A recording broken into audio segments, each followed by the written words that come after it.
This is the Conscious Mental Health Podcast for curious clients and conscious clinicians. This podcast is for informational purposes only and should not be considered health or mental health advice.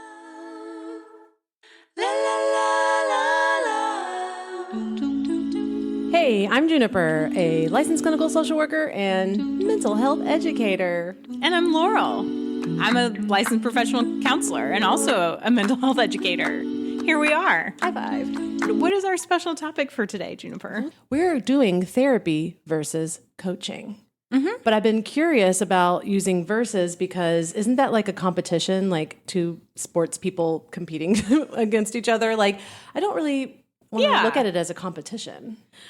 Sure. Yeah. No, and I don't think of it as I think some people do think of it as a competition. Yes, we're going to learn more about that. Yeah. Let's say therapy in comparison to coaching. Absolutely. How about that? And vice versa. Yes. Okay.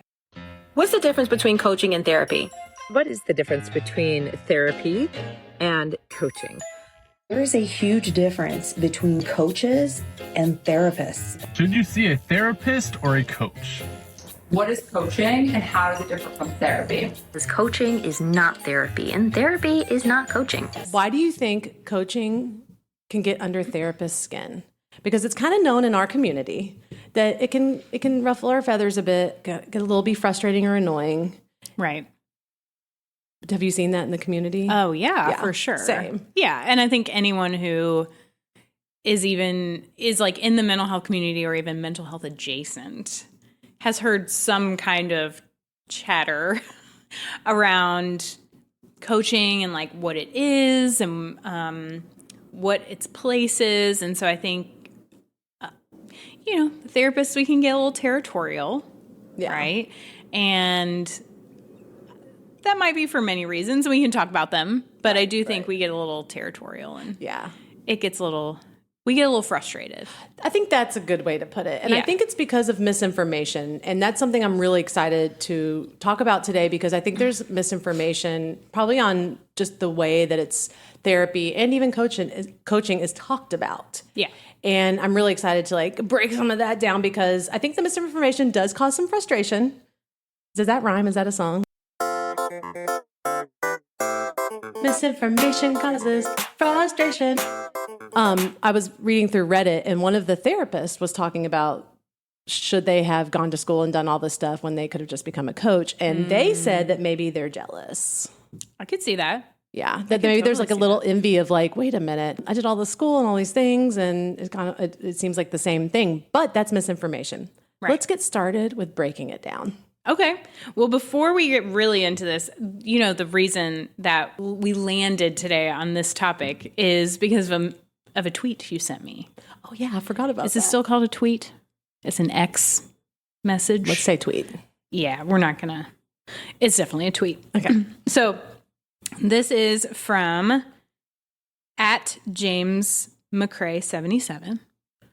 And it says, God, please give me the confidence of a 25-year-old life coach. I love that.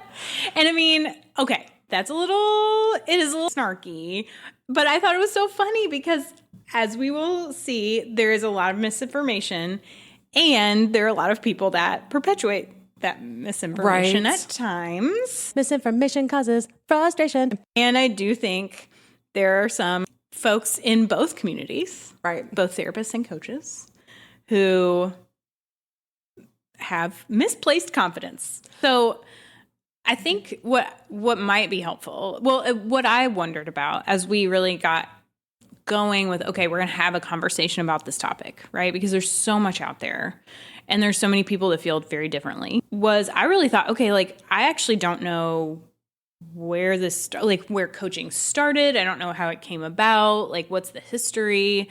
So I looked up just a little history of coaching. And I want to say, like, I'm not a coach.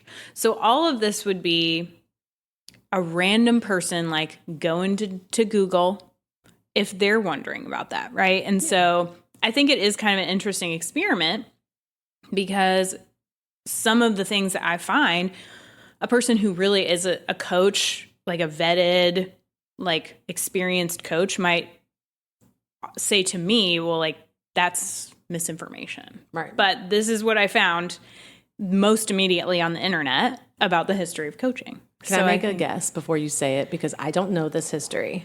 Yeah, you can make a guess. Okay. Is it connected to MLMs, multi-level marketing? Kind of. Okay, I can't wait to hear. A little bit. And I say kind of because in some ways it's not. Okay. It's really nebulous, what I found. It was like there was lots of different information, which was interesting. And I think part of it is there's really not, with very few exceptions, a foundational network of coaching. Like it's very fragmented, right? The profession. So there are some organizations like the International Coaching Federation that have tried to become sort of like the leader in what it means to be a coach and offer some like foundations. They have a code of ethics and things like that. But that's not a necessary thing. It's just like if you want to join that organization. We'll kind of go into what I found about like how coaching started, right? And I will say one commonality is that a lot of most folks credit this guy named Thomas Leonard with sort of being the founder of the coaching profession in the 1980s. So he was a financial planner. Okay. And he noticed as he was working with his clients, his financial planning clients, that they were coming to him with more broad needs as far as like life planning and things like that. So he shifted over time in working in only financial planning to developing techniques that he called life planning, right? Okay. And so that was sort of the origin of coaching. And he was the one that started the International Coach Federation. Okay. Right? So there's the connection there. There we go. But again, even though they do have a president and a board of directors, it's still not mandatory that you are a member of this or have any affiliation with this if you want to be a coach. Okay, really quick. Yeah. I just looked up Thomas J. Leonard, Yes. the founder, maybe like, ew, it's almost similar to when they say Freud is the father of psychology or whatever they say. Right. It sounds like Thomas Leonard is the father of coaching. And I see a book that this person has written, and it's called The 28 Laws of Attraction. Yes. And there is a lot of interplay with things like the laws of attraction and NLP, neuro-linguistic programming, motivational speakers like Tony Robbins. So there's this whole big old web that coaching has been interwoven into, right? And so a lot of folks, especially in the early days of coaching, it seems, were really like in the same networks and social circles and work circles as a lot of these laws of attraction motivational folks. And so they all kind of like worked with each other and bounced off of each other. So, and then there's a guy named Phineas Quimby, known as the father of New Thought. Oh, Phineas. Oh, here we go. He emphasized the power of positive thinking, self-belief, and visualization in achieving personal goals. That's also from lifecoachtraining.co. So did you know he was a fake doctor? He called himself Dr. Quimby, but he was not a doctor and not even at all trained in anything medical. Just sorry. That's just a little plug for our Law of Attraction deep dive that we did last year.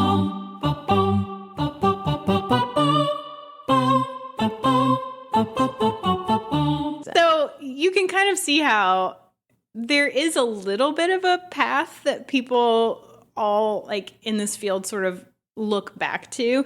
But it is interesting because I also think, to your point, like if you were to ask who started therapy as a profession, there are a lot of people. Yeah. And a lot of people would say a lot of different things. Right. So, and we don't always go back to the roots and be like, Freud is our father. Freud, well, he would love that. He would love for us to be like daddy. But anyway. He so would. Remember how he really liked that and he did a whole lot of cocaine? Yeah. And then he like wrote to his girlfriend about how he was going to like do a lot of cocaine and punish her like her dad. Yeah. Yeah. So interesting. So yeah, we don't have to be fair, I'm sure that coaches practicing today might not be like, yes, Leonard, like that's the only person. While we also understand that roots are important, that where things started gives kind of like a philosophical or theoretical foundation, right, in which to build upon. Right. Yeah. And so if we're always developing things and changing things and progressing in our field. That's why most therapists don't practice strictly Freudian psychoanalysis. I'm sure there's people that do, but it's in minority at this point, right? And so, yes, I'm sure that there are many coaches who want nothing to do with fake Dr. Quimby. Right. Yeah, I mean, I just think it's important to kind of note that a lot of these things, like Leonard Quimby, like the NLP connection, which we could do a whole episode on NLP, but like those things still do find their way into a lot of coaching programs. And I think it's important to be able to recognize in those coaching programs where those come into play so that folks can be aware and informed about what kind of coaching they're either getting into or their personal coach is offering them. 100%. Just like we would suggest someone looking for a therapist and to get a sense of what their training is, what modalities that they use, what theoretical foundations, and that might not always be a fit for what you're looking for. Yeah, I think that really helps with that, being informed consumers. Right. So it's not our job to tell people what to do with their money and time and how they choose to support their mental health. And I do believe it is, at least I feel that is ethical for me to provide information so that someone can make a true informed decision. Right. Wouldn't you say? Yeah, totally. First, I went through different Instagram accounts and TikTok accounts to find some coaches and some therapists. And then I went and looked at their websites. And what I was really curious about is what coaches say the difference between coaching and therapy is. And then, well, it's really interesting because therapists don't put that on their website. So, but I did kind of get some sense of what therapists say therapy is about, even though I found 0 instances of a therapist saying what the difference between therapy and coaching was. Right. But I definitely found that on every coaching website. Besides the obvious, why do you think that is on every coach's website, Instagram accounts, podcast? Yeah. They were like, the number one question I get is what's the difference between a coach and a therapist? This is what I kept hearing over and over. Right. Therapy helps you discover and understand how you got to where you are. And coaching meets you where you are right now and takes you where you want to go. Typically, a therapist's focus will be on your past and your present. Life coaching focuses on your present and your future. One of the critical differences is that therapists treat mental illness and coaches do not. Here's when you should get a coach. When you know what to do, but you can't quite get yourself to do it, and you don't know why. Therapy is where you dig around in the past for answers, you heal from past traumas, you talk about what's happened in the past, and you treat mental disorders. Coaching is different in the sense that in coaching, we only look into the future. A therapist is a mental health professional that can work with you depending on which state they're licensed in. A coach can be certified, but doesn't have to be, and they can work with you across state lines.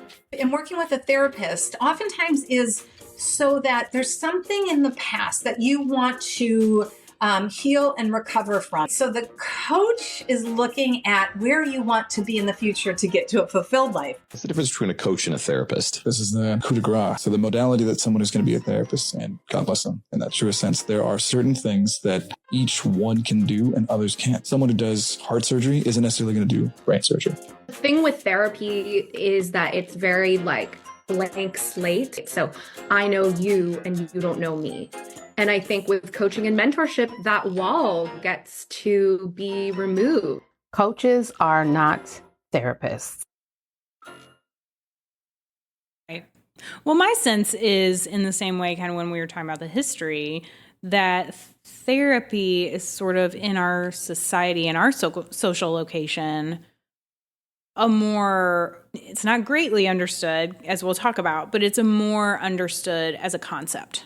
right? And so I think that's the foundational concept that a lot of folks are working from, even if they don't truly, or they haven't experienced what being in therapy is like yet. They kind of have a cultural idea of what it might be like. Yes. Right? Like I lie on a couch and I talk to somebody. 100%, I think so. Oh, and just thinking about shaping that messaging of the cultural ideas of what a therapy is versus what a life coach or what life coaching could look like. Because, I mean, I'm sure we both get pictures in our mind about what each looks like. And I think that a lot of these descriptions are shaping that cultural message. Yeah. And sometimes I'm going to say when it ruffles my feathers is when people are, oh, that really grinds my gears, is when people are misrepresenting what therapy is. Yeah. And each one of these, in my view, there's a misrepresentation of what therapy, what I believe and what I've taught and what I've learned therapy is. So this is the first one that I found on a website. I'm not going to say all the websites or the names. So here's the first one. As a coach specializing in complex trauma, anxiety, and panic attacks, I will be able to provide a safe space for you to divulge your trauma, help you discover your core beliefs as a result. Coaching is an opportunity to speak to someone on an equal and personal level who is also trained in trauma recovery, anxiety relief, and mental health. My soul just left my body for a second. Did you see? Like, as you were reading, I was just like, that is so uncomfortable to me. Not all Don't love coaches market themselves as a trauma recovery or trauma specialist or emotional specialist, but there is an entire field of coaching that's trauma recovery. I did look at that because I wanted to compare the ones that were most similar to mental health. So I kind of want to, should we do a rating system of like misinformation about what therapy is? Yes. Maybe we could do like a green light, yellow light, red light situation. Okay. How would you rate this one? Red. It's a red light. It's a red. Red light. What stood out to you as super red? Well, as train track trauma, the use of the word trauma to start, because I do think it's interesting, like looking back from some of the more like credentialed coaching organizations like the ICF, they point out specifically that that is not what they do, that they don't do mental health deep work. If that is coming up with a client, they should be referred to a mental health professional. Yeah. And I would immediately, as a trauma therapist, I do a lot of trauma work in my clinical work. And I would immediately be very curious about what training a trauma recovery coach we'll get is into receiving. It. There is training. I believe that there is. I want to know what it includes. Me too. I want to know. And we're going to get more into later some of the potential harms that both in therapy and coaching. It's not to say that, just because therapy has boards and regulations that there isn't harms that happen and occur. We don't even know if that's happening in coaching because it is not regulated. Right. So we're going to move to that one. That's a red. But my favorite part about that one was that you speak with someone on an equal and personal level. And I'm hearing this a lot in the descriptions. Yeah. This is one of them, that therapists don't divulge any information. They can't talk about their lives. There's a hierarchy. They have power. They're the expert. Coaching assumes a co-equal partnership between coach and client, and therapy assumes the therapist to be more of an expert and in control. Red. That annoys me. Okay, red is like a red flag. And then I also want to say like just annoyance meter. Yes, for sure. My annoyance meter is 10 mosquito bites on that one. Okay. Yeah. It's 10 mosquito bites. That's definitely 10 mosquito bites. Because that part also stood out to me. It did. Of equal and personal.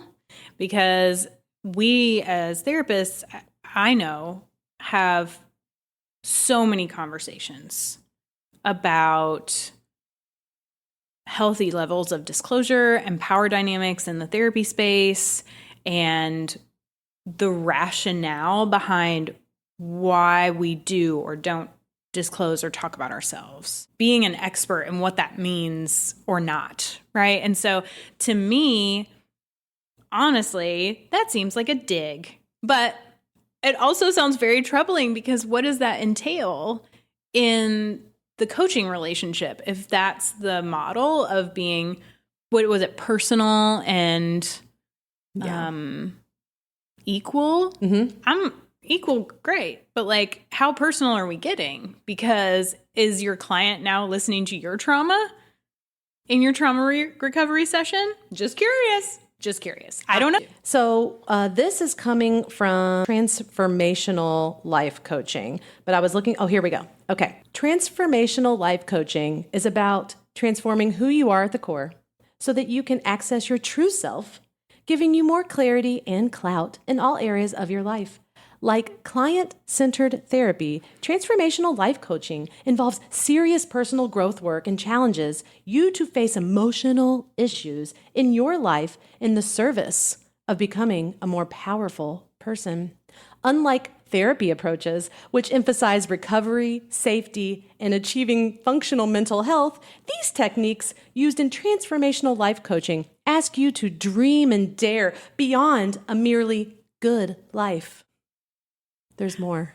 Do we need to break anything down in that paragraph? I'm having a hard time. Okay, let me just I'm having a hard time right now. This is a lot to process. Take some notes. There's because so that's many just things. The first paragraph. I couldn't even take notes, Juniper, because there were too many things. Let me the continue. whole paragraph is the notes. Just wait. Okay. Therapists are the trauma surgeons, emergency room personnel, and paramedics of the mental health and well-being community. Coaches have a fully stocked first aid kit and skills to put into good use, but they're not physicians. Well, yeah, they're not physicians. Did you know you're Tell a me trauma something I don't surgeon know. and an emergency room personnel and a paramedic? They're saying that we do the ER work. Right. And then when you go into more long-term or get moved to a room, then that's a coach. Is this what I'm hearing? I guess, but they're not physicians. They also just only have a first aid kit. I'm so confused. These metaphors are taking me out. I know. I can't with because metaphors aside, bad metaphors aside, they literally just said they do therapy. Yeah. Like in that description, they said they do therapy. They equated their work with a type of therapy. I see this a lot. In the descriptions, you say one thing, which is, we don't prescribe, we don't treat, we don't look in the past. You're going to see a lot of stuff about past. And insight. Here. Right? Yeah. That's when I see a lot. Therapists work using insight-based techniques. You just said you use insight in the description. So you say one thing, but then you go, so listen to this one. Oh, Lord. I'm literally reading from the same website of this unnameable transformational coach. A coach comes alongside their client to brainstorm, provide information, and examine potential decisions. A therapist can do all of these things, but they often also need to intervene at a deeper level to direct care, prescribe behavior, and make choices on behalf of their client. Oh, no! A coach never takes that much control over a client's life. Guide and encourage, yes. Command direction, never. I have a headache. I have a migraine. I'm not even done. Okay. There's just two more. Okay. We oppose our clients being labeled as disordered or ill because they have experienced trauma and have responded in ways that they believed were in service to their survival. There is no power differential in trauma recovery coaching. We work with our clients as peers and equals. Our relationships are mutual, collaborative, and intra-developmental. Okay, my meters are all the way up. This is the most egregious that I found. This is the worst I wanted to one. start with it, Okay. but I just have to say how dangerous it is to think that there's no power differential when you are working with someone in which you're taking their money for a service. They are paying you. There's feel already upset. a power differential, friend. That's what I'm saying. To say there's no power. How can you say there's no power differential when you're paying someone for a service? This is why I believe there could be some danger here. For sure. Because when you're doing trauma work and not even seeing what the your role or responsibility or the ethics in witnessing. So, okay, what do you notice? I notice that I need to cleanse myself somehow. Silkwood shower. I don't know. Oh, the other thing I thought was really odd was this juxtaposition of phrasing. And I think this is where it can get really sticky because obviously, like, lots of things, even especially in therapy, are more complicated and more complex that you can put in a description on a website, right? That's totally fair. But when you're directly juxtaposing two sentences that say something, I'm not going to get it right because I'm not reading it, you read it, but like that say something like, change the core of who you are to access your true self. That feels like a red flag to me because those ideas are in direct opposition. Why do you need to change the core of who you are to access your true self? Because that doesn't make any sense. Your core, the same thing. It broke my brain a teeny. Right, and I think that's honestly manipulative. It's manipulative language to me because, especially from an understanding of like a trauma-informed perspective, that preys upon people who are in a really painful, vulnerable moment in their life, who are experiencing maybe very deep pain, grief, feelings of like fracturing inside of themselves even, and might really crave to change everything about who they are.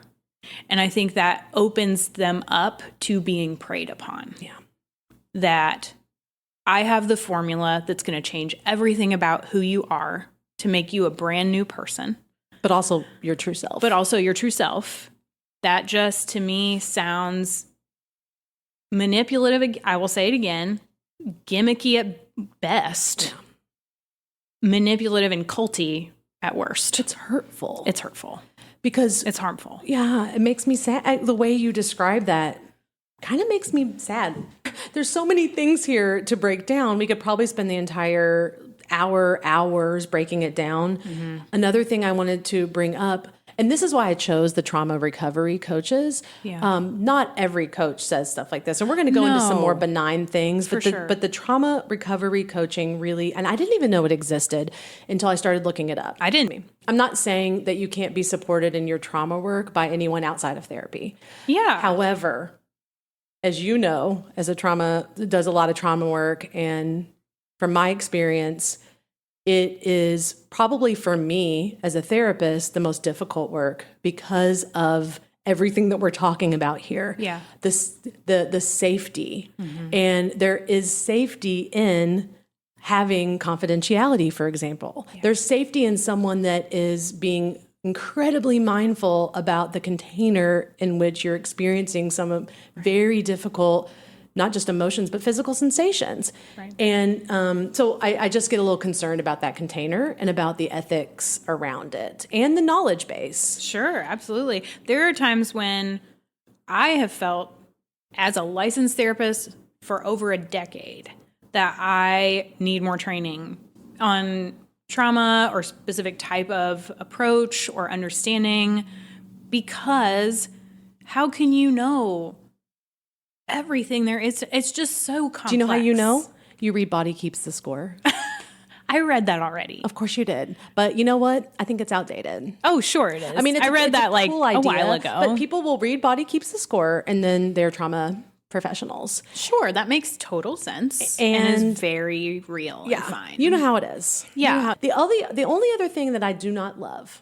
I think you're about to say what I also don't love, so please say it. Prescribe behavior. Oh. And make choices on behalf of their client. No. Now, this is the one I'm going to go up to my annoyance level, my frustration meter, when people think that's happening. And when it does happen in therapy, it is an ethical violation. Yeah, you don't do that. Yeah. So if this is ever happening in your therapy where someone is quote unquote prescribing behavior, now look at that language. They use the word prescribe because they're trying to align therapist with like medication with doctors. Doctors. Mm-hmm.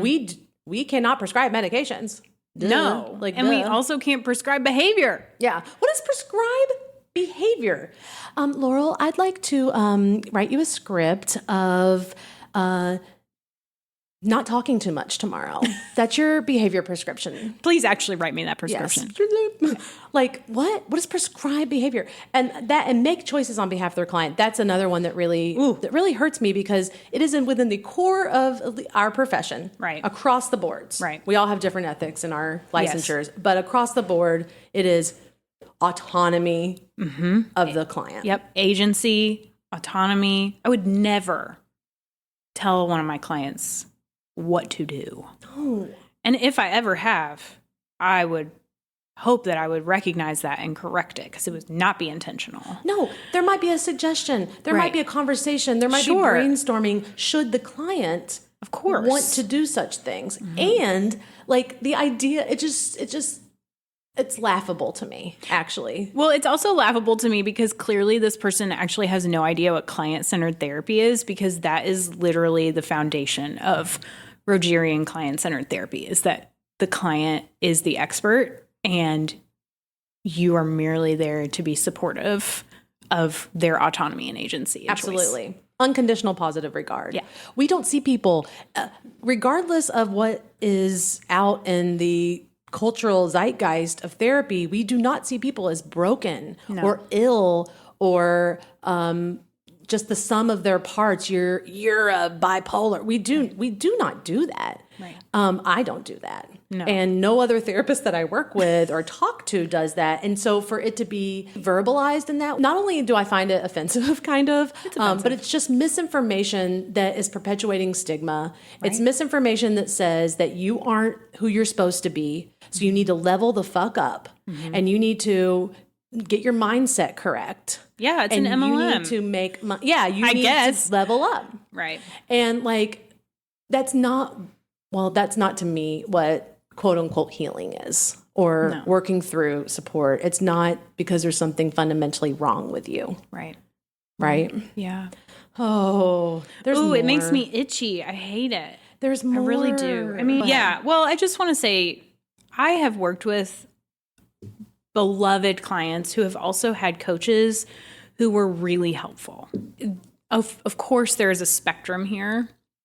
And I really actually so much appreciated the collaboration that the coach offered with my client. That is not what this coach was doing.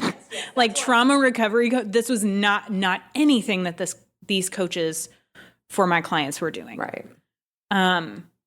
It was valuable work.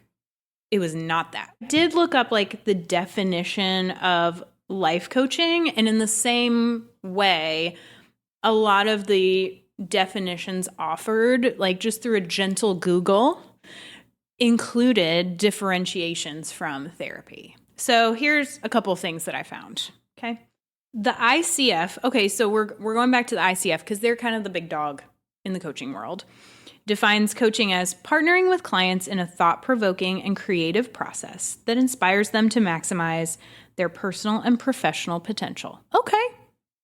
Sure. That's fine. Another definition I found describes life coaches and coaching as a type of wellness professional who helps people make progress in their lives in order to attain greater fulfillment. Life coaches aid their clients in improving their relationships, careers, and day-to-day lives. Okay. That seems, that tracks. It does track. And that's fine. But in the life coaching versus therapy, even still, it's saying things like therapies such as psychiatry, psychology, or counseling mainly focus on healing the past, while coaching is about enhancing the present, looking at possibilities, and building the future. Coaching doesn't depend on resolution of past issues to move the client forward. Although a skilled professional coach may use information volunteered from the client's past to clarify a situation about where the client is today. Okay, so to me, that's not an immediate red in the same way, but I'm curious what that sounds like to you right off the bat. I think it is a very careful description of words to make sure that somebody who isn't licensed is staying within a legality or some kind of scope of practice, should we say? Well, we're going to say this, like a supplement bottle, or whatever. It's going to say, well, we can't treat, diagnose, or prescribe cancer or whatever, but we can overall, support your nerve functioning or something like that. Does it feel like that to you? It's almost like saying, okay, well, we're not going to talk about the past. That's for therapists. We're not going to get into it. We're just future focused. We're coaches. We help you reach your goals. But then like a caveat. Right. But also, in case therapy stuff does come up, we can do that too. 100%. Yeah. I found an article from Oprah's website, right? Which I thought was interesting in some respects because it had quotes from a licensed therapist and coach, like a person who is both. A coach looks at your present to help you create the future you desire, while a therapist looks at your past to help you manage your present. This is coming from a person who is also a therapist. Fascinating. While coaching is action-oriented, therapy is insight-oriented. And I really think like this sort of setting those two ideas at odds is weird to me because I don't understand why insight-oriented and action-oriented can't be present equally in the same work, right? Like, we have to do either or? Well, I mean, that doesn't make sense. Right. Coaching uses the terms blockages and obstructions to denote what needs to be removed. Therapy uses the term pathology to describe the patient's issues. Coaching rarely asks about your childhood or family life. Therapy continuously explores early childhood, family, and relationship issues. And that's not what we're seeing from all of these coaches who are advertising themselves, right? So I appreciate the clarification in this article, but then to compare it with if I'm going to like shop for a life coach, that's not what I'm getting. Right. And so it's very confusing. And I think that's where having less of a centralized organization or understanding of the profession where it is so fragmented makes this really tricky and probably dangerous in some respects. In some respects. Yeah.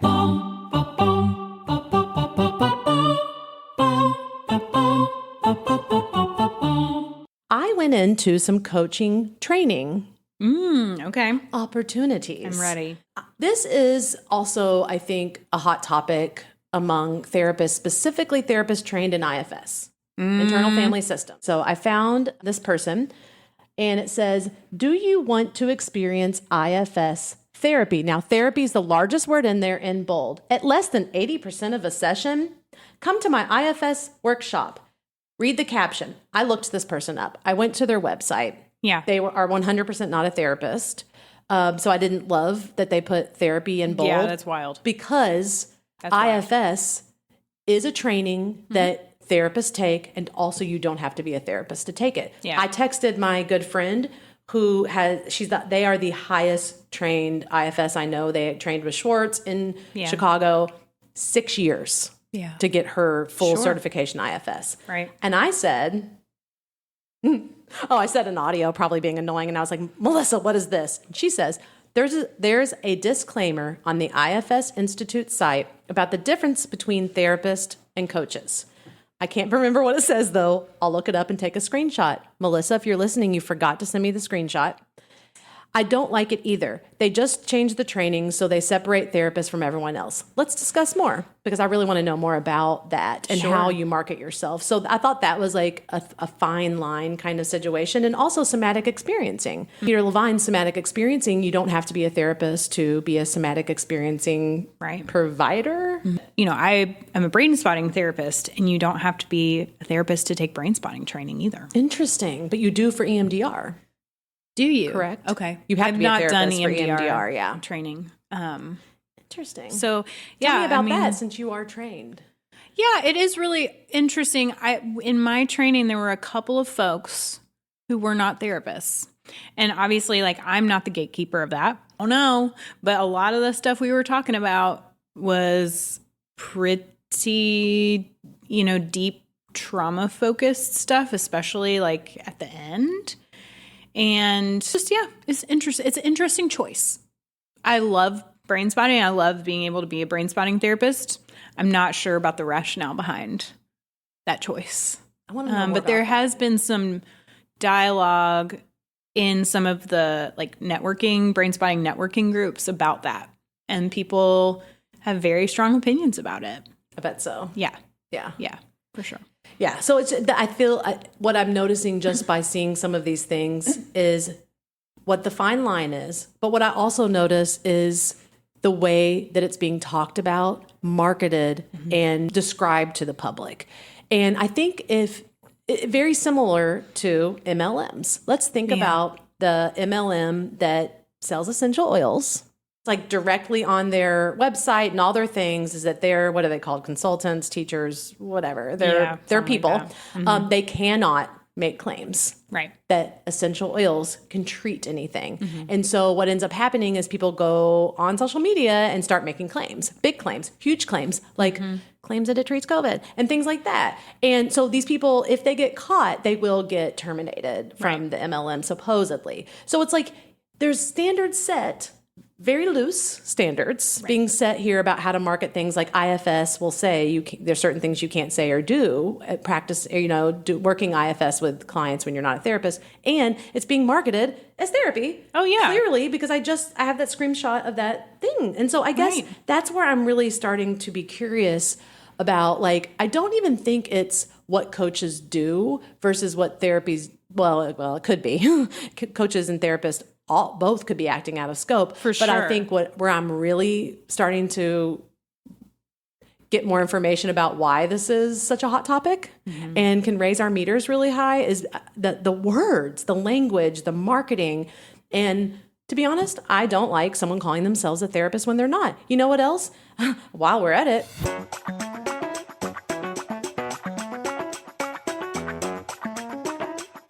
Hey, everybody, it's soapbox time. Being a social worker, a licensed clinical social worker with a master's degree, and I also have my bachelor's in social work. I am a social work girly. Just joking. I hate that. People will call themselves social workers that don't have a background in social work. And I'm like, the only reason why we're angry about that isn't the work that you're doing. It's because social work has a very specific code of ethics. We also have a specific framework from which we practice. It's very specific to social work. So like, I think the issue is we don't like people calling themselves social workers, not because we're like, think we're better than everyone else or because we paid $80,000 for our degree, far from that. Every month, I don't feel better than anybody when I'm paying that student loan payment. However, it's the ethics.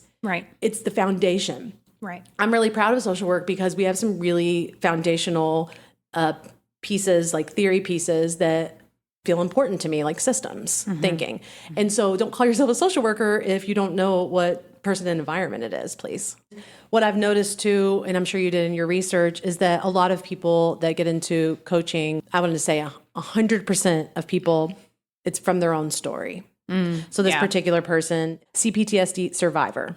And what ends up happening is, and what I've noticed on a lot of these about me's, because I just love reading an about me. And I just noticed that it's really heavily focused on the story. And sometimes, and I'll just really quickly talk about my personal coaching experience, that was an important part of it. It was a very specific coaching that I needed someone that had that specific experience to share that with. And when you have an experience that is relatively rare, it can feel really supportive and valuable to hear how they managed it or what they did when this experience happened. And so I do think that is used a lot in coaching, whereas therapists might say something, even in their bios, which I found, as a survivor of trauma. Or as a survivor of IPV, intimate partner violence. So sometimes that's mentioned also to, give more insight or to paint a broader picture of who that person's working with, but they don't tell their full story. And a lot of people on these will tell their every detail of their full story. So I just want to bring that up, that is a really big component of coaching. Yeah, that's interesting. Almost every single person on almost any coaching will say, I was insert whatever the thing is. I was tired. I was bloated. I was blah, blah, blah, blah. Yep. And then they'll say, but then I did this. Insert whatever their service is. Right. And it changed my life. It changed my life, and I was cured. I was recovered. I am a perfect person now. This is how it sounds to me. Yeah. And guess what? I've helped millions of other insert your target population do the exact same thing. And then they'll have these like testimonials or people that'll say, it changed my life. Imagine that it doesn't for some people. And change your life? Right. That just feels like a claim, a dramatic claim. And literally in 10 minutes, without even looking at my chart, she told me everything I'm experiencing and why, all from studying my eyes. Because in 10 minutes, she could figure out what was wrong with me that doctors couldn't in a full year lifestyle. It literally transformed my life. And now that's why I run my own private practice as a health coach. And maybe therapists, yes, maybe we're boring because we tell people the truth. The realistic truth is that we might not be happy 100% of the time. Right. Notice how I said might? Might. Therapist term. Yeah. Anyway, I'm going off. Okay. So in this person, this complex trauma coach, here is all of their certifications. Okay. They are functional medicine certified health coach. Okay. Integrative health practitioner. Neuro-linguistic programming master practitioner. There it is. There's the NLP. Oh, almost everyone. There it is. They're also a trainer and consultant of NLP. You can get people to agree with you using this simple NLP framework. NLP, though initially developed as a form of therapeutic practice, much like any of the good things in this world, has since been taken and used for malicious intent. Here's it in action. You and I both know that in order to get people to agree with you, you need to provide a compelling argument or evidence. But what I've found is there's ways to change your language in order to get people to agree with you, even without providing that evidence. Did you see what I did there? Well, I used a strategy called NLP, neuro-linguistic programming, that actually gets people to agree with me. I start with this connect, flip, and convert strategy. But then I say these magic words. But what I found is this is elevating me to a higher status, but I'm still similar to them. Then whatever I say after that is what I want them to believe. With many of these techniques, I sort of see them as this like tool for priming, in that they offer people this sort of short-term feel-good solution, which then primes them to be the perfect candidate to say yes to this long-term program coaching solution that can bring you that feeling all the time. Danielle, you are competent. Danielle, you are successful. Say it, feel it, and now pay me $10,000 to show you how it can be true. Do you see where I'm going with this? Powerful states can become inadvertently anchored. And Sylvie would forget things. She'd be telling a story, and she and I were standing in the kitchen. Every time she made a point, and I watch her eyes, she'd do a transderivational search, couldn't remember what was going on. Thought, I put my hands in my pockets, so the thumb's sticking out like this. And draw attention to it, probably. Or just, look at her. And just the grand motion of me doing this would draw attention. She would pay attention to this, and then she'd get her thought back. And this continued for a while. And then later on, she's telling me about this trip they went on. As soon as she started, I put my hands in my pockets, and she said, why do I keep forgetting everything all the time? I mean, it's quite wonderful. And when she's activated that state by asking a why question, re-anchor it. So this is happening inadvertently. Yes, I'm ready. We're going to play a game. Okay. Who said it? Who said it? Coach or therapist? Oh. So I'm going to give you either this is coming from a caption from a social media post or from their website. Okay. Or it's coming from like a caption on their graphic. Got it. Okay. Okay. Who said it? Now I made these tricky. Okay. Okay. One of the best and easiest ways you can regulate your nervous system by discharging stress hormones from the body and promoting oxytocin is play and laughter. Do it with your kids, partner, friends, or connect with your own inner child. Coach or therapist? Coach. Yes, got it. Now, what was there anything that... I think it's the hormones thing. Yep. And one of the best ways, I think that doesn't sound easiest. That just doesn't sound. I mean, obviously, therapists are come in all shapes and sizes, right? But it just sounded a little bit more like of a guarantee directive, sort of. Here's a thing you can that you do.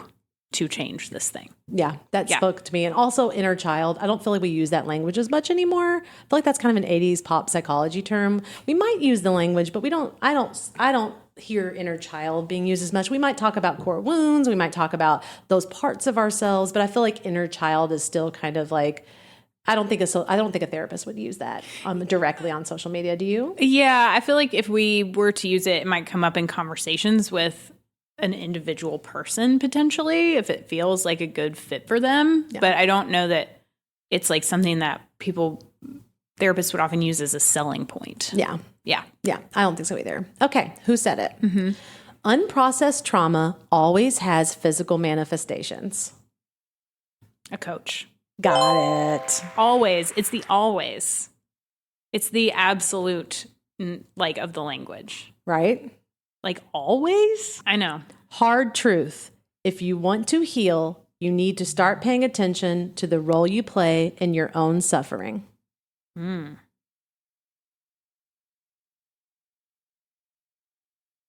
If a therapist said that, I don't know.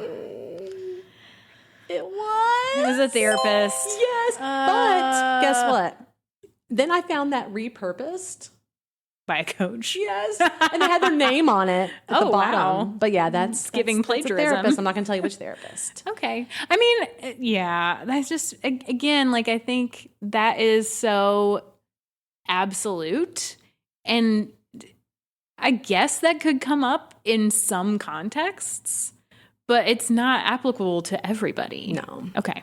I don't think that that's the only way to quote unquote heal. No. Right. But, whatever. We all play a role in our suffering, I guess. But suffering, it's just interesting. Okay. Here's another one. Learn techniques to stimulate and activate your vagus nerve, the longest nerve in your parasympathetic nervous system that is responsible for your body's relaxation response. That was a coach. How'd you know?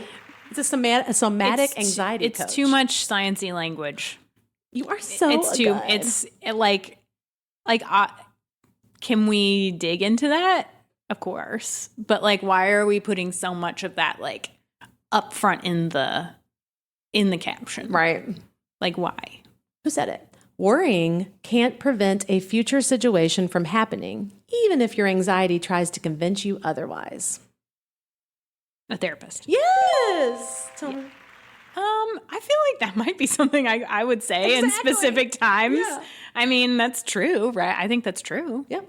Yeah. Okay.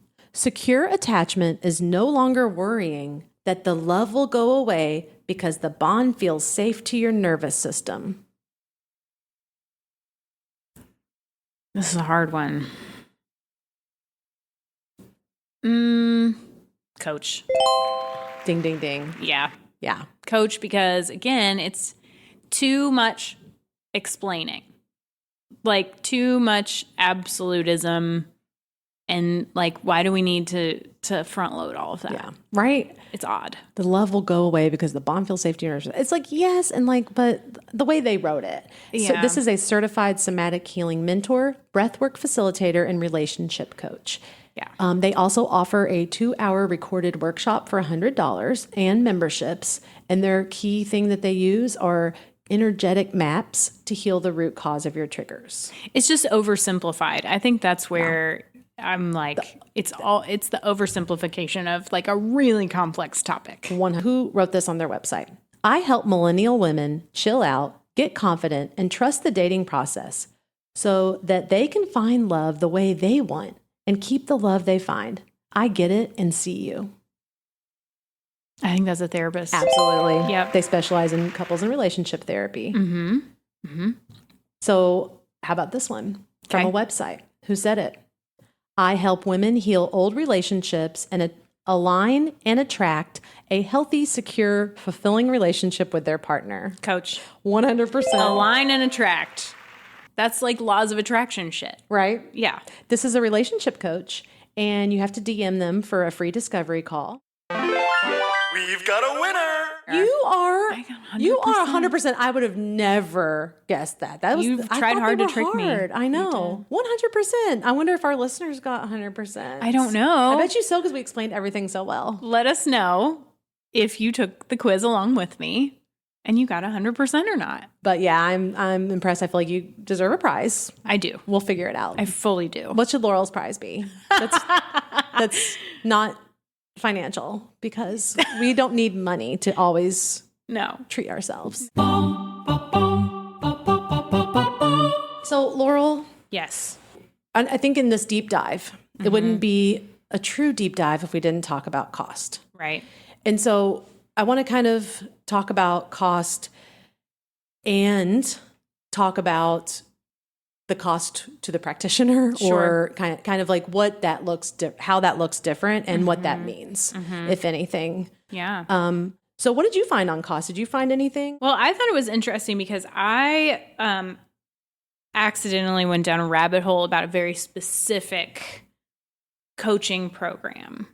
I want to know all about it. Well, this specific coaching program is purposefully not associated with the ICF. So they state that they don't want to be associated with the ICF because it's too, I think, rigid, or like they have different ideas of what standards they want to have. Okay. They have referred to themselves as the Yale of coaching school. The Yale of Life Coaching School. Ivy League. Yeah. And they are in the midst of some litigation. Let's just put it that way. The first thing that I thought was interesting is they don't advertise their cost on their website. So if you go to the certification tab, you will see several options to click, like learn the tools here for free on their certification website. Just says learn the tools here for free, and you input your email address and information. Did you do it? No, absolutely not. Not even for the sake of research? I should have for the sake of research, but I didn't. According to the marketing, graduates of its 6-month certification program are making anywhere from $100,000 to even over $1 million every year. But is it too good to be true? According to job search sites like Indeed and ZipRecruiter, the average annual salary for a life coach barely reaches $44,000. Far cry from the $100,000 to $1 million coach school boasts about. Another red flag? School conveniently leaves out the details about the cost of its certification program. Trustpilot reviews reveal that aspiring life coaches are charged between $18,000 and $23,000 for certification, but receive only 1 hour of training a week. So then I looked at the consumer offerings. Okay. So if I just wanted to, instead of getting certified, do a course, right? So there is an option to they call it self-coaching, I think. So it's like, instead of becoming a coach, you can do a course based on this model, stuff like that. So they don't have a ton of stuff, but what they do have, they have a couple of books that are $47 at the lowest price point. A $47 book. So it's like trying to be a textbook. I guess, but it's not a textbook. It's not for it's a self-help book. It's not from like Rutledge. No. And then they have some bundles. So here are some bundles, titles, and I want maybe just guess how much a cost of this might be. Okay? So the money bundle. Okay? That's what this is called. That's creative. Just keep in mind what this is themed on. Okay? Transform your financial life like never before. Money is your friend. So they go on like, how to use your beautiful mind to get rich. That is one of the Stop it. Money, beliefs, and goals. Stop under-earning. Create what you want. Does any of this sound familiar? Money. Having more of it. No. Okay, so this bundle contains 6 complete courses. Okay, so that's the Money is Your Friend. Money with the founder. Just money. Money with name. How to use your beautiful mind to get rich. Money, beliefs and goals. Stop under-earning, create what you want. Money, having more of it. Okay? So those are the titles of the 6 courses that you get in this money bundle. And it says you'll get instant access to over 30 of this person's best lessons on money and mindset. Okay? So 6 courses, 30 lessons. Okay. About money. How much do you think this money bundle is being sold to people? Now, this bundle that says, please part with your money. Yeah. Please spend your money to get more money. Yeah. Which we could definitely make some correlation there. You got to spend money to get money. Let's see, say $500. $697. Yep. So spend $700, but no out of pocket to learn how to have more money. Like, I might pay an expert to maybe I might pay an expert, probably not to use my beautiful mind to get money or money, more of it. But I might pay an expert to like help me with budgets or like help me learn about like the differences between stocks and bonds. I feel like a grandpa. Yeah. It's not quite that. Yeah. I'm not really sure what her education is regarding finances, but are selling this as a package, as a coaching package to people who are just like, wow, this is a really well-known business, very easily searchable, and would come up pretty quickly. And it's a really well-known podcast too. Right. But it is in name, like very well-known. That coaches go to get training. Coaching. Yes. And you know, that actually brings up a very interesting piece of coaches who coach coaches who coach coaches, coach. That's what this is. You're a coach who coaches coaches, and you're having a hard time landing new coaches because the market is so saturated, then my new one-day course is just for you. Look, there are only so many coaches who coach coaches who are looking for coaches of their own. Coaches who coach coaches, coaches who coach coaches. So that's the kind of content that folks are seeing and paying money for because it's got a really well-known name. And that's what they see as like what coaching is. Yeah. And to me, that is gross. That is gross. People say that they think, and I agree with them, that therapy is expensive. And we're going to get into the cost of that. Sure. And I'm curious if the latter is any less or more expensive. Because to me, $1,000 for not even getting face-to-face time, that would get you at least like 7 sessions, depending on the cost. At least. And if you have if you're out of net, or if you have a copay, you get a lot more. Right. What if your copay is like $20? I know. Hits on something that we're going to talk about when you're maybe searching for a therapist or a coach. And this is just our suggestions as therapists, not coaches. So I'm sure that there's probably way other ones. But one of them is the one-size-fits-all approach. Right. And when you start to go into a one-size-fits-all, and it has to be one-size-fits-all because there's no engagement.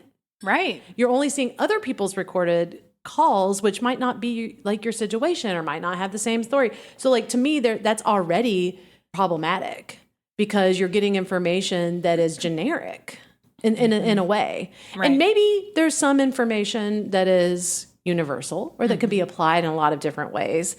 But if it's not something that I can Google for free, I'd be very surprised. Sure. Yeah. And to be clear, to be transparent, we sell courses. Right. We sell CEU courses for therapists, and we're also looking at broadening that. Yeah. And what would you say is something to be looking for when you do want to purchase a bundle or a course or maybe something to support you? I think to your point earlier regarding the money bundle, you know, what is the background of the person teaching this course? Because in these cases, all of these courses are being led only by one person. Money, entrepreneurship, relationship tools, emotional eating, weight loss. I could never, and I would not, create that many courses based on my knowledge alone. Yeah. I think if I'm searching for something, it would be of value to me if it came from someone who's specialized in that thing. And I think it's also interesting, and you're a supervisor, I'm a supervisor of other therapists, and like how nervous and like cautious therapists are to go anywhere outside of their scope. Yeah. And they're trained. Even therapists that come straight out of school are highly trained. Right. But yet we will be very like, ooh, I don't know if that's in my area. I might want to refer out. Whereas, again, starting from that quote that you said earlier, the confidence of a 25-year-old life coach that's like, weight loss, money, mindset, anxiety, gut health. It's like, oh my goodness. They can do everything. I want to share a few other prices. Do a 1 hour consulting call with me, I charge $1,000. And when people see that number, they say, what? $1,000 for an hour? I don't understand. That doesn't compute. Like, what can I possibly learn in an hour that would be worth $1,000 to me? And another thing that they'll do is manipulate you, saying that this is the one and only time they'll have it at such a low price. Or they'll say that, oh, well, you have to pay to, have greatness. And they'll may say, hey, try to get a credit card to pay for it, or other shit like that, which do not get a fucking credit card for a coaching program. I do not subscribe to these bitches telling me that, oh my God, it is only going to be up for a week, or it's only going to be up for today only. And that's not how I operate. That's not my authority. My authority is to take my time and work with my gut, okay? Yo, have you ever wondered why psychotherapy is so expensive and why so few therapists accept health insurance? When I was accepting health insurance, I was taking home about, I would say, like $25 to $50 per session. Now that sounds really great if you're thinking about it from a 40-hour-a-week perspective, $25 to $50 per hour, right? But here's the thing, I'm not seeing 40 patients in a week, and the quality of my work is gonna be in the toilet if I try to do that. Have you ever been curious what a therapist makes? I figured I'd share.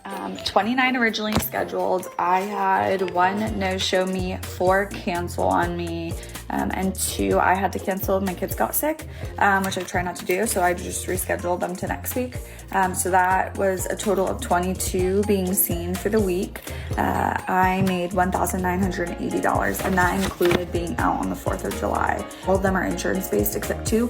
One is an open path client, which is reduced fee for those who don't have insurance or high deductible plans, and the other is an EAP client. I took one of my clients from hustling to sell $30 workshops to selling a $15,000 coaching package. And you can achieve that too. Becoming a full-time health coach is not rocket science. This is why you're struggling to hit 6 figures as a mindset coach. Let me explain something when it comes to pricing. Pricing comes down to how much you value yourself, how much you value your service, how much you value the results and you can help your clients achieve. Start out with actually that I absolutely can't stand, and this was long before I went into this rabbit hole of understanding the coaching industry and understanding the ethics, is this whole space of using luxury and wealth and money as a selling tactic. Like, this absolutely needs to stop. We are not, as entrepreneurs that are in this space, looking to help people with our services. It's about what we do to help people with our services. It's not about how much money people are making. It's not about how many handbags you can buy. It's not about what the fucking color of your bottom of your shoes are. To me, that is preying on vulnerable people who are in tough spaces, who see that and go, oh, if I work with that person, I will have money. And that is not how it goes. So looking up some other costs, what I found interesting, and you and I have talked about this, is it's really actually hard to find out how much a coaching session costs. Yeah. But what I was able to find a few. This one trauma recovery coach that has, and this is another difference. Oh, big difference between coaches and therapists.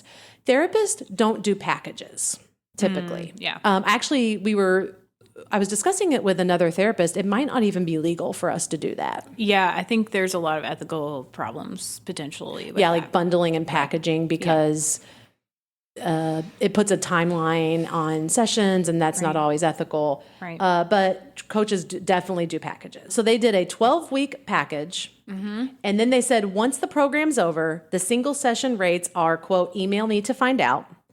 And the 12-week set package is $880 a month for 3 months, or $2,400 for the 3-month program. And in that program is 12 weekly sessions with 55 minutes of their coaching, one 55-minute coach, 12 weeks, and access to online course. Whoa. $2,400. That was a trauma recovery well, that's coach. better than $777,000, I guess. But still. And you have to pay that like all at once. Yeah. You don't even pay a chunk of it and then be like, I don't like this person, or this isn't a good fit for me. right? Because that's the package thing too. It's not only does it put a timeline on it, but you've prepaid. Like, do you get a refund if this person is harming you and you need to leave? I was not probably able to not. find that disclaimer. Probably not. Yeah. That's also, I understand why people do packages. And when I was doing massage, we did that, obviously, because people can save money and you want them to book more than one. Whereas in therapy, it is kind of a well-known cultural fact that you might need more than one session. Yeah. But people do get the idea that, well, these are cheaper because it's just a one-off. Yeah. Like, I won't have to, I can invest this money here and now in 12 weeks. Right. Versus this kind of idea that therapy's forever, or that you can never know what the investment's going to be because you don't know how long it's going to take. Right. And we can't tell you that. Right. Typically. We can't. Yeah. We can give ideas or estimates, but we don't know because we're not sure what's going to come up or what the client, et cetera, et cetera. So I do think that that's an interesting aspect of saying, well, if it's short term or if I know, but I'm just curious if in 12 short weeks or in 58 lessons, you do feel that you have the support that you need, or you've done the work that you really feel you need to move past whatever it is, or to address the very reasons you've come in. I'm just curious of that. Yeah. I know in my own life, I've probably need a little more than 12 weeks to recover from trauma. Probably. If you can even call it recovery. Right. Honestly, trauma recovery for me has been a lifetime process. Sure. With more than therapy support. With 100% therapy support, but a lot more than that. So there are a lot of folks, understandably, not in the field, but who are seeking therapy, who are saying, like, I can't believe somebody would charge $175 for an hour, right? And that's expensive. Like, I get it. I do. It's not accessible for a lot of people. But like $225 for 45 minutes is also more, you know? Like, yes. What? And I think it is not just the logistical facts of it, but it's all the other things that we've been talking about that surround it, like the words, the language, the marketing. And I do think that there's this drudgery surrounding therapy that people think that it's going to take forever, that it's super duper hard. And because sometimes even therapists will say that, will be like, it's going to get harder before it gets better. This is hard work. Yeah. Like that realistic piece. And I think that it is more appetizing for the mind and For body sure. to think of a quick fix. We'll just get this done now, or I trust this person because I've been following them on Instagram or what have you. So it does make sense. Yeah. But like, I'm just curious. So let's talk about, for anyone listening that might not know the full cost to be a therapist, I kind of just based this on an average of in-state schools. So this isn't even out of state. In-state average price for undergrad, 4 years full-time, 45 to 80K. Grad school, which is more expensive to go online. Both of these are more expensive to get an online degree. And if you from 30K to 120K. So that's 2 years full-time for most programs. Undergrad, 4 years full-time for most. Then you have within grad school 2 factors of internships that are getting paid. They do additional work. Or I think 30 weeks. I'm sorry, 15 weeks. Yeah, I think mine were, I had 3. I think my first fall. You have around 1,000 hours and around 20 hours. And I got actually more costs. And to get a lot of and I have and full cost. And this isn't even books. This wasn't like doing anything else. And that's $95,000. And my student loans aren't far off from that, if I'm being honest with you. Yeah. And $95,000. So even those programs that you were talking about, I was looking at most of the average coaching programs. Some of the more expensive ones are like $15K. Yeah. Which is like half a semester. Right. So that's a really big difference. Yeah. And I know that there's a lot of I quit teaching in higher education for some of those institutions for very specific reasons, problematic reasons. We both understand the problems within higher education. And it's expensive and we did it. And we're salty that other people get to charge all this money and that we feel guilty doing a sliding scale rate of $80. Right. And like, that's something else I found very interesting. Talk about that confidence again. We hate charging money for sessions. We hate having to move from insurance and go private pay. And that's a consistent theme across all of the clinicians I know. Oh, I don't know any person that doesn't cringe when they have to like raise their rates. Another reason why we have to raise our rates is because not only do we have all that initial cost just to get our license, but we also have continuing education that we'll say about 10 credits a year. Yeah. Right? And so that can be anywhere from like online courses, $30 to in-person conferences and to even certification trainings. Then we also have liability insurance, $200 to $500 a year. And then a lot of people have to pay to be renewed, their license renewed to their board. Yep. So that's even adding up a little more. Right. And I think that there's cost for a reason. We want to remain ethical. We want to continue our education. Right. We want to stay in good standings with our boards. But that's a lot of money on our end. And if we're working in an agency, average salary for the first 5 years is guess. Still. Now, this is different than when I started. I know it's going to be different than when I started because I think about my starting salary. I graduated in 2012 and I interviewed for a few different jobs and actually at the time was like overwhelmed with how high my starting salary was. I was like, I can't believe I'm going to be making this. And it was $35,000. Yeah. Oh, I would have been like, oh my. Oh, I was like, I was so lucky. And I was at that time. I truly like comparatively, that was great. And my highest paid job, which was not clinical, it was a director of a program and had to go way up, was $40K before going into private practice. And so the average salary for the first 5 years is $35 to $60K now, still, with inflation, with all the cost. 35 still, over 10 years for the later. first 5 years of practice, because you're getting your license. So there's a lot of reasons for that. So there is something that feels, well, and we can get more into this, but like of all the cost versus the pay. And people would love to say this, well, you shouldn't have got into it if you wanted to be a millionaire. And I'm like, okay, that's a stupid argument. Never said I wanted to be a millionaire. Right. Did say I wanted to be able to buy groceries. For sure. Did say that. But that's neither here nor there. But like something I'm going to suggest is to you talked about, let's look at the background of the coach. Or the therapist. Sure. I always look at the background. Definitely. And in some states, you can actually look to see if they've been the board or their licensure. In Kentucky, you can. Yeah. Yeah. So that's something that you can do. Therapists should be listing their license numbers somewhere. If not on their website, it should be up in their office. And you can use that license number to look them up and see. And you might want to do that. And you also can find information about where they went to school and if they have social media. A lot of therapists do these days. You can kind of look at that, get a sense of their stuff. Well, I also suggest you do that for coaches because did you know that there are a lot of former therapists that have lost their licenses due to disciplinary action and misconduct that have become coaches? Well, I would say no, I did not know that, Juniper. But am I surprised? Definitely also not. I'm surprised. Are you? No, I'm not. Are you I'm really? sad. Okay. Yeah, that sucks. You want to hear the most famous one that did it? Oh, man. I don't know. Is this going to crush my dreams? No, because you probably don't even know this person because I don't think you consume the media that they're famous on.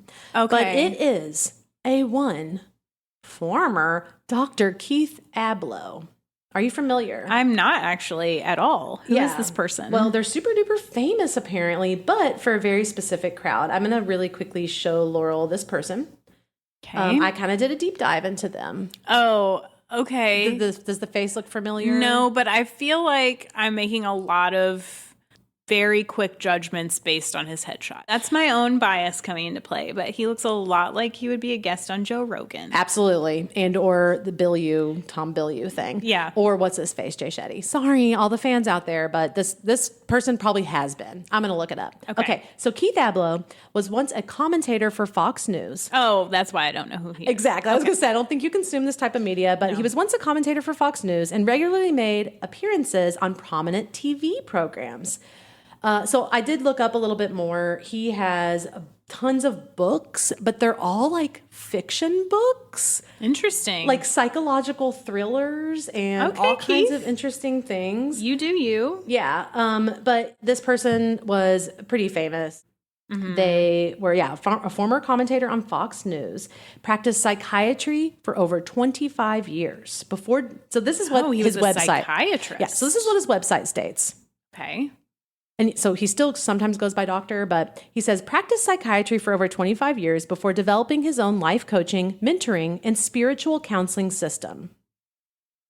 And it says that he no longer prescribes medications, but has devised unique protocols of natural supplements to increase mood, reduce anxiety, and increase focus. Interesting. Okay. So you want to know why he's no longer prescribing medications? Did he have sex with somebody?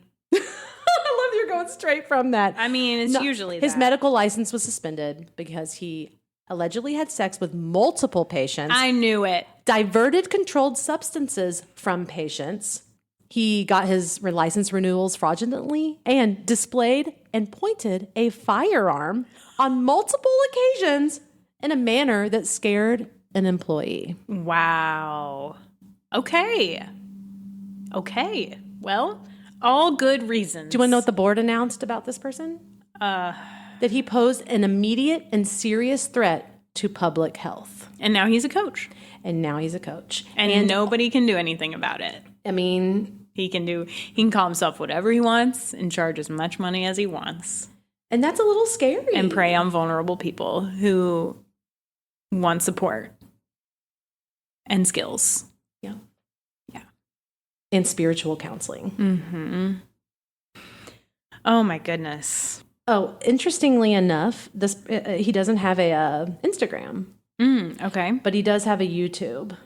And if you all are lucky, if you're really lucky, we're going to play a clip. Prominent psychiatrist, author, and former talk show host denies the allegations in lawsuits from 3 women, one of them claiming he persuaded her to tattoo his initials on her body to show his ownership. If you add psychiatric practice and the Me Too movement together, someone might argue it makes it very tough to practice. Well, listen, first of all, as to the psychological profile of Donald Trump, I can save them time, 30 seconds. The guy's addicted to the truth. He blurts it out. He's inelegant at times. Haven't examined the man. Personally, I haven't. And we've got a genius in the Oval Office, and if we think he's going to subscribe entirely to protocol and be flawless and polished, think again. Psychiatry practice and meeting guest after guest on my talk show, I'm more convinced than ever that the only way to overcome emotional turmoil is to turn and face the very things in life you've been trying not to look at. He is denying allegations of sexual relationships with patients. This is narcissistic. I feel like it, so I'm going to do it, no matter what the science might show, and we need the data. I love this guy quoting science because he doesn't actually quote it. Just, the more we talk about it, it really is tricky for me because I know in my heart that there are people out there who are really good coaches and really good-hearted coaches. And then we have stuff like this where I think the other part of me thinks this is literally just a farm for narcissists, a breeding ground for narcissists to do whatever they want to whomever they want. Right? And we get worried and about charge that. money for it. Yes, we're worried about that in the mental health field. Yeah. I mean, this person was in the mental health field. Right. And I don't like that every single one of their videos, he still uses the doctor designation. Are you allowed to do that when you've been posed, when you're saying the board says you pose a serious threat? I do think you actually are because he probably still has his MD. Like he's got a medical degree, but he's not licensed by the board as a physician. And I think that's the same situation with Dr. Phil. Okay. Well, just in case you happen to live in California and you come across Robert Weathers, I guess I'll do the doctor thing because I guess you can be a doctor no matter what. Because, yeah, you did do the school. Fine. You did the school, get to be called a doctor. It's effing hard. Mm-hmm. It is not easy. So I'll do it. Mm-hmm. This person is a recovery coach, and they're also a speaker, a trainer, and a consultant. Okay. And he talks a lot about how he got his PhD in clinical psychology and has 40 years of counseling experience. Okay. What he doesn't mention is that his psychologist license was disbarred to the California Board of Psychology in 2010 because, ding, ding, ding, had sexual intercourse with a former patient, and he did not deny the allegation. Of course he did. That's I really do want to create an ethics course and title it, Don't Have Sex with Your Clients. Exactly. That's the title. Let's just do it. That's the title of the course. It still happens. I know. I would think it wouldn't. There's many more. One person who's now a relationship coach, which really scares me because guess why they lost their license? They had sex with their client. How'd you guess? Oh, I don't know. It's something that gets done a lot. Mm-hmm. It's still unethical, right? Which is to stop seeing a client in order to have sex with them. So this person not only broke up with their client so they could have sex with them, but they also moved in together. Oh. And wow. Basically, the board received a complaint. Not only were they engaged in a personal and sexual relationship within weeks following the termination of outpatient therapy, but also they shared a home, living expenses, and the client paid this doctor's legal fees related to a matter involving another former patient. Karen admitted it was true. And guess what? This client that formed the complaint says that they broke up because they said that this man was unstable. Oh, this woman. I'm sorry. This was a woman. Was unstable and unpredictable. Duh. I mean, yeah. Also, can we just for a second pause on a few weeks after they can you imagine the conversation where they're like, okay, we're gonna stop being therapist and client, and that is because we want to have sex. And I think it would be let's just a couple weeks. That seems like a good amount of time to wait. Like 2 weeks after our last session. No big deal. That sounds right. How do you land on that number? Right? Well, we know that the real number is 5 years. It was moved from 7 to 5, at least for social I think workers. it's still 7 for counselors. Yeah, they in our just state, moved. I think. And it's not even sexual relationship. It's not. No. It's a never for the sexual relationship. Exactly. It's a 5 to 7 for any other kind of platonic, non-therapeutic relationship. Or even for example, if you want to work together. Right. In the same companies, for example. Mm-hmm. That type of relationship. It's a never on a sexual relationship. No, never on the sex. 100%. Nope. Now 2 weeks is not never. And I find that's interesting that person is a relationship coach. That makes me want to just punch. Now, in saying all these things, we're calling ourselves out because they were former mental health professionals. Oh, yeah. There's a whole ball of wax to be undone with that. Yeah. We are not saying I am not saying here that all coaches are A, B, and C, and that therapists are the angels and the best ever and never unethical, and that therapy will work for everyone. None of those things. Mm-hmm. But I do think these are really important things to look out for, regardless of who you're seeking services from. Right. Especially for your mental health, for trauma, for these really vulnerable, scary, and difficult life challenges that we are seeking support for. Right. And my only other tips for people that are searching for what's a good fit for them is I would say, and I don't think that my answer is definitive because, again, I don't want to speak for people. This is not a one size fits all. I would say something very specific, something very niche could be helpful to have a coach. In saying that, a coach is usually someone who has either specific expertise in this area, like a writing coach. Yeah, sure. Or a photography coach. I've had that before. Or a financial coach who has background in finance. Right? So someone that has strong expertise in this area, where often therapists don't have expertise in marketing or writing or finances. Now, some specialize in working with the emotional components around finances. But so I'd say something very niche and something very specific that you're looking for support with. Mm-hmm. I might look in a coach mentoring option for that, like I did with my photography. Mm-hmm. I also think that if you are looking for something that has to do with anxiety, depression, or anything else remotely to do with emotions and brain, I would go therapy. Yeah. I would go therapist on that one. Me too. Yeah. Even a lot of coaches will say that. Good right? Yeah. They might not act in that way, but they will say it. Yeah. Right? Well, 100%. They're saying if you have, obviously a diagnosable, which that's the other thing that we didn't get into, but this whole diagnosing issue is that, yes, sometimes we have to use a code from the DSM or the ICD-10. Right. It's the book we have to use. Yeah. It's or the 2 books that we have to use because we are very often made to work within a framework that requires a coded diagnosis. Yes. AKA insurance, which makes sense because obviously a medical service requires a diagnosis. Nurses, like my friend was also talking to me about all the codes that she has to use, blah, blah, blah. Okay. So yes, that is something that we are required to do and trained to do. And it's sometimes very important for a person. And there's a lot of therapists that actually do not diagnose. It's true. And there's a lot of therapists that are they won't diagnose specific conditions. They do send people to other types of testing or psychological testing or something like that. So yes, it is, but it is not a necessity of therapy. Right.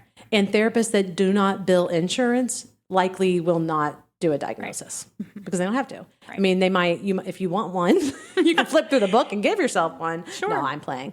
But anything else to say what you would recommend or what you would be looking out for that we haven't covered? Yeah, I would. Well, I don't know if we haven't covered, but I would say two things. I would say, number one, don't let a coach who is only a coach tell you what therapy is. You know, like that's like asking my doctor what my financial planner does. Do they probably have kind of an idea? Yeah. But do they do that job? No. If you want to know what therapy is, don't go to a coach who has never been a therapist. Talk to a therapist. I'm happy to answer a question, right? And I think that's part of this whole issue that therapists need to be better. Like, we are letting people outside of our profession tell other people what we do. And we need to be better about that. Yes. We need to do a better job of helping people understand what it is that we do and all of the different and nuanced ways that therapy can help people. And the other thing is, if it sounds too good to be true, it probably is. Like if someone's guaranteeing you that they can fix your life or turn you into a new person, especially within a very specified frame of time, it's probably too good to be true. And that sucks because we, of course, want certainty and we want to know the outcomes of things and we want to know that we're going to feel better or we're going to feel differently someday. But unfortunately, we cannot guarantee that. And we especially can't guarantee it within a frame of time. And so if somebody is telling you that that's a thing, I would be wary. I would just be very wary. More than wary. Yeah. Yeah. I think that's really excellent. Those 2 points were really well articulated and extremely important. What could be some buzzwords that could say, like a one-stop shop kind of thing? Or what would you? One-stop shop, change your life, whole new you, new person in just this short amount of time. Yeah, instant results. Right. I've helped thousands of other people do the exact same thing. Guess what? That's just not possible because thousands of other people have 1,000 different life narratives. And what I find also interesting is that a lot of industries, will say, use testimonial and anecdotes to support their claims. Whereas in therapy, we are not allowed to do that because of confidentiality. And also there's very strict rules regarding advertising and marketing, specifically other people's stories. But I'm not trying to we're not trying to toot our own horn here. But how many times have you told people that therapy's changed their life or that you've helped them get through some of the toughest parts of their life? Or you get these stories, like you get these situations where someone's like, this actually saved my life multiple times. Like we hear those things. We're not going to go off and tell people, hey, we've done this for thousands of clients and we're going to do it for you too. Like, I just think it's the way that we're approaching it. And when you say that mental health that therapists are in some ways responsible for this messaging, I think it's part of the humbleness, ethical mindset of not sharing too much.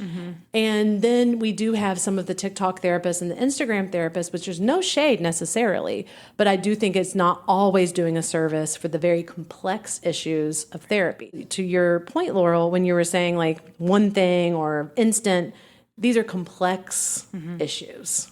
Right. Highly complex issues that involve many systems. And yeah, if it's too good to be true, it probably is. Yeah, I mean, I think we've talked a lot about all kinds of different things.